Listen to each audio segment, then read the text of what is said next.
Germany's Luftwaffe spent 1942 and most of 1943 winning the defensive air war over the Reich.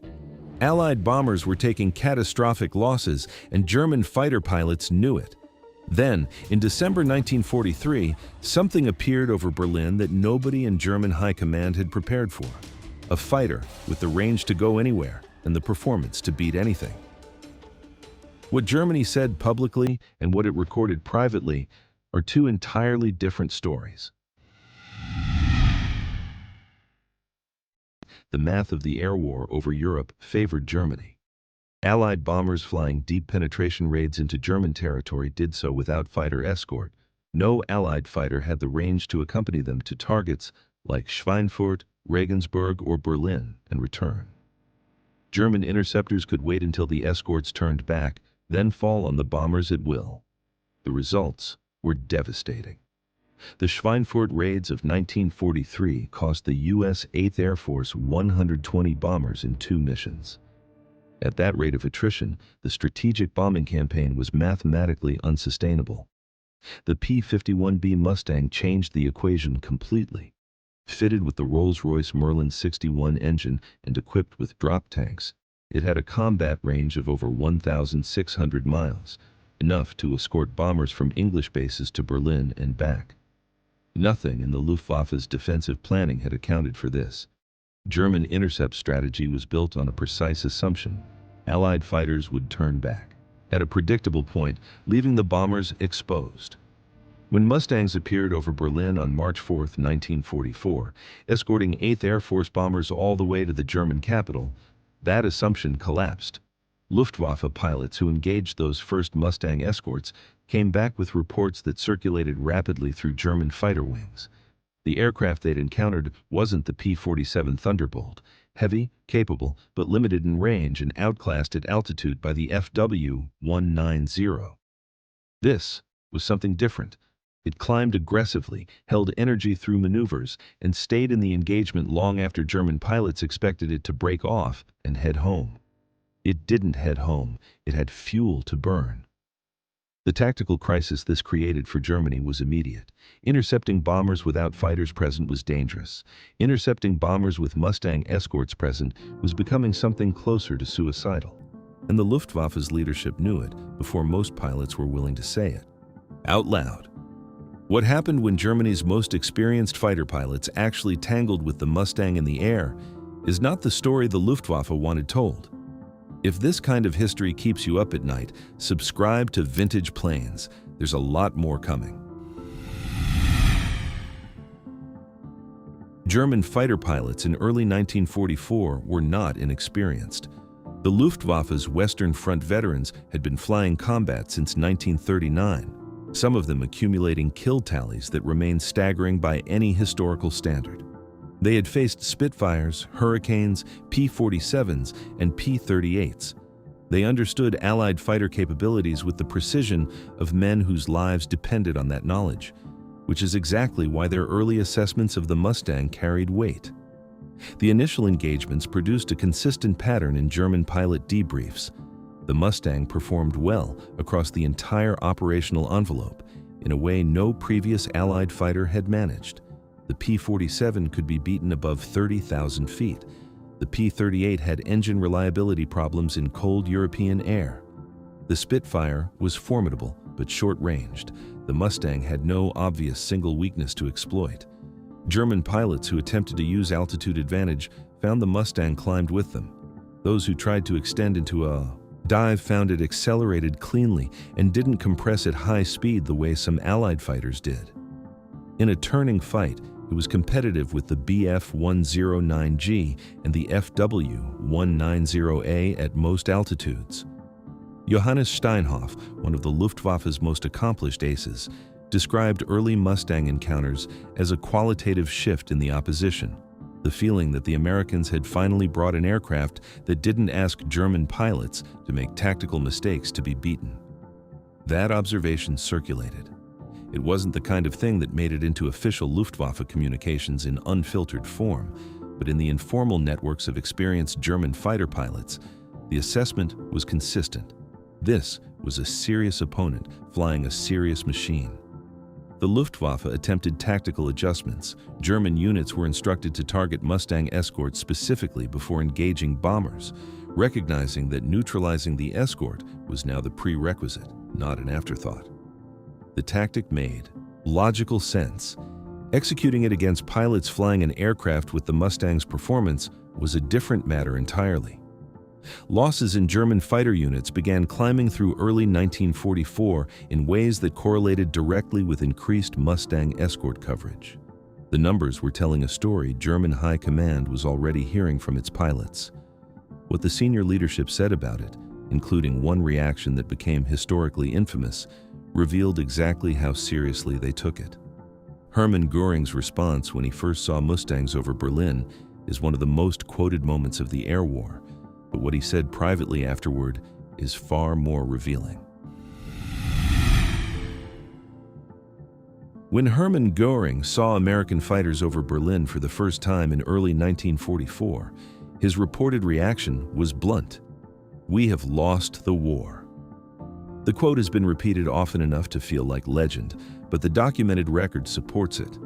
Göring told German aircraft manufacturers and Luftwaffe commanders that the appearance of long-range American escort fighters over the Reich capital meant the strategic situation was no longer recoverable through air power alone. For a man whose public posture was relentless optimism about German air superiority, this was a remarkable private admission. The gap between Luftwaffe public communications and internal assessments had been widening since late 1943, but the Mustang's arrival accelerated it dramatically. Officially, German propaganda continued presenting the air war as a contest Germany was managing effectively, with Allied bomber losses used as the primary metric of success. Internally, German Air Command was receiving reports from fighter wing commanders that told a different story. Escort quality had improved to the point where bomber interception was costing more than it was producing, and the Mustang was the primary reason. Adolf Galland, the general of the fighter arm and the Luftwaffe's most influential voice on fighter aviation, was characteristically direct in internal communications. Galland had been arguing since 1943 that Germany's fighter arm was being destroyed by attrition at a rate the training pipeline couldn't replace. The Mustang's appearance confirmed his worst projections. His internal reports to Göring and the Air Ministry described the escort fighter problem in terms that left no room for optimism. Germany no longer controlled its own airspace over any target the Americans considered worth hitting. What makes the German high command response historically significant isn't the alarm, it's what they did with it. Rather than a coherent strategic adjustment, the response fragmented.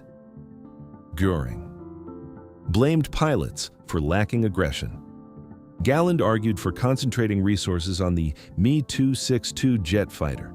Hitler prioritized the Me-262 as a bomber rather than an interceptor.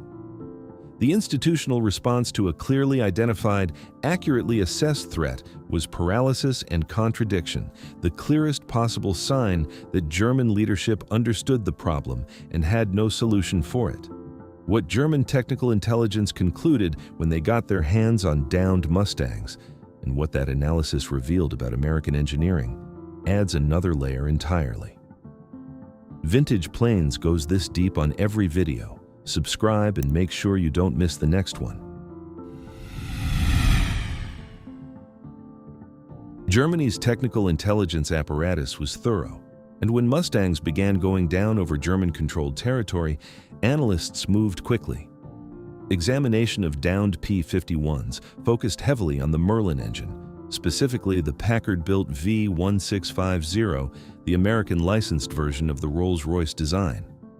German engineers had enormous respect for the Merlin's engineering, and their assessments of the Packard variant noted something that carried strategic implications beyond the purely technical.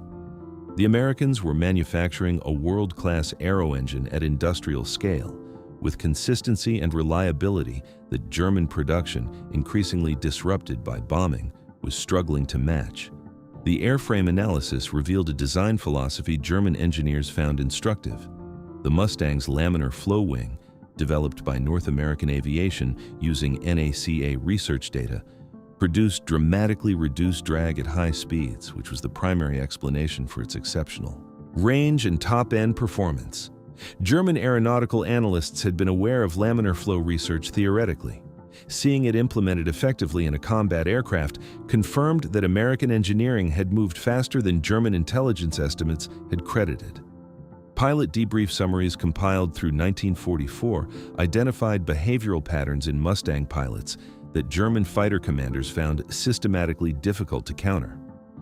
American pilots flying Mustang escort missions were operating under disciplined tactical doctrine: maintain escort coverage, don't be drawn into extended maneuvering fights that pull you away from the bombers, use speed and altitude to dictate engagement terms.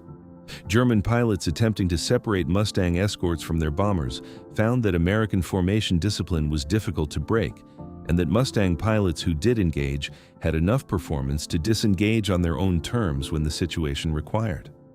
1. Luftwaffe intelligence. Summary from mid-1944 described the Mustang's operational impact in terms that went beyond the tactical.